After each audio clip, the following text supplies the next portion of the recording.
for this type of situation are already in train, it's absolutely right that we now are vigilant. That is what the public would expect, and that is what we are doing. This includes robust screening processes on arrival at Western Jetfoil in Dover to proactively identify those with symptoms of diphtheria.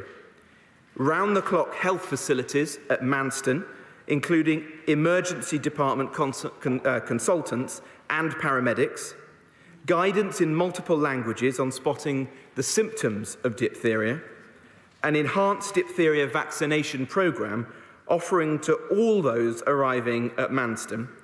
And I can confirm that of those who arrived at the facility this weekend, 100% took up that vaccine offer.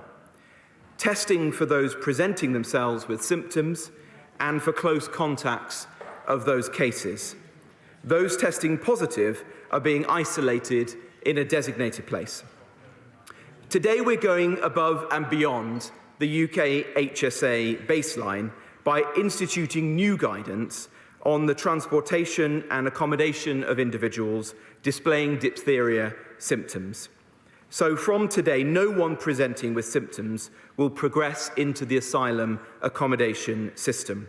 They will either remain at Manston, isolating for a short period, or they will travel to a designated isolation centre in secure transport, where they will be treated until deemed medically fit. This is a well-practiced protocol from COVID times. We will also continue to ensure all asylum accommodation providers are given access to the very latest public health advice from the UK HSA and are aware of their responsibilities for testing and isolating cases of infectious diseases. We'll continue working with the UK HSA to ensure that the arrangements are of the highest standard, and the UK HSA has everything that it needs from the Home Office.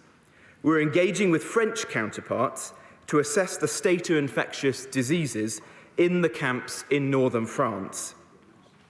Mr. Speaker, I fully understand and appreciate the concerns that have been raised, and I can assure the House that the Home Office is acutely aware of our responsibility both to those in care but also to the British public. For myself, for the Home Secretary and for the government as a whole, public health is paramount, and we will take all steps necessary to ensure that the public are protected. I commend this statement to the House. We now come to the Shadow Secretary of State, Yvette Cooper. Thank you, Mr. Speaker, and also for your words about obviously it was difficult to respond to a statement after just 10 minutes. But I thank the Immigration Minister for the information he's given us. I have to say, why is the Home Secretary not here? This is supposed to be her top priority. We've had two UQs, a debate and this statement in the last few weeks on this chaos, and she hasn't done any of them. You have to ask, what is she for? She obviously doesn't have a grip, and she has made this chaos worse. The government has failed to stop the proliferation of criminal gangs in the Channel, is still refusing to adopt Labour's proposal for a new National Crime Agency unit to target the gangs, and has failed to sort out the chaos in asylum decision-making, so they are only taking around half as many as 6 years ago, even though they have more staff, and just 2% of last year's small boat cases have been decided, creating a backlog of nearly 100,000 people waiting more than 6 months for a decision, compared to just 4,000 when they took office, all of which has led to a completely inappropriate use of hotels at the last minute, with no proper information for local councils and no proper information for public health officials. And then, of course, the chaotic handling of the situation at Manston. The information that the Minister has just given us is that there are 50 diphtheria cases. Can he confirm that that compares to just 3 last year? Can he tell us when ministers were first told of diphtheria cases at Manston? When were they warned? By mid-October, the Home Office admitted publicly that there were cases at Manston, but on the 26th of October, the Home Office officials told the Select Committee they had sufficient health arrangements in place to address diphtheria. Clearly, they did not.